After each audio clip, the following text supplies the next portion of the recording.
ये भोज की नगरी है और भोज के शासन काल में कवियों की प्रतियोगिता होती थी, कविताओं की, और कविताओं की प्रतियोगिता के माध्यम से पूरे देश के लोग कवियों की कविताओं के आधार पे सुनने और जिनने कविता तैयार की वो मंच पर आकर के अपने प्रस्तुतिकरण देने का आते थे।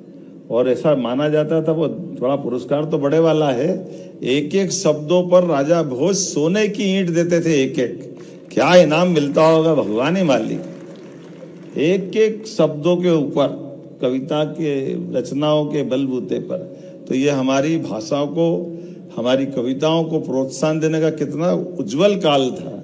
मैं आज के इस अवसर पर, यद्यपि काव्य में महाकाव्य महाकवि भगवान कृष्ण का एक रूप ये भी है, जब उनके मुखारविंद से 64 कला 14 विद्या, चारों वेद, सभी पुराण उपनिषद, सबका सार, और युद्ध के उस घनघोर भीषण कोलाहल भरे माहौल में भी शिक्षा से उनके मुखारविंद से जो पवित्र ग्रंथ बना, दुनिया गीता कहती है, और गीता पे चलना ही संगीत है। हमारे लिए सौभाग्य की बात है, और उम्मीद करेंगे कि हमारे यहाँ पर ये महाकवि कालिदास, जिनकी रचना विक्रमोर्वशीयम, मालविकाग्निम संस्कृत के माध्यम से, लेकिन ये बात भी सही है कि मालवी, भीली, कोरकू, ऐसी कई भाषाएं, बोलियां हमारे यहाँ से निकली है, और जिनके बलबूते पर हमारी ये मध्य प्रदेश की समृद्धि भी एक अलग प्रकार का अवसर लेती है। अगर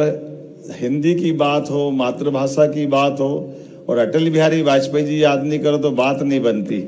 हमारे लिए उनका वो दौर भी एक ऐसा राजनेता जिसकी कई विधाओं से, कई प्रकार से, और उनकी कविताएं, और हम मैं जहाँ से आता हूँ डॉक्टर शिवमंगल सिंह सुमन, कई बार तो अटल जी सुमन जी की कविता सुनाते तो यही कंफ्यूजन हो जाता है कि वो कविता किसकी है। दोनों गुरु चेले इतने पक्के वाले दोस्त थे कि उनकी दुनिया अलग प्रकार की थी।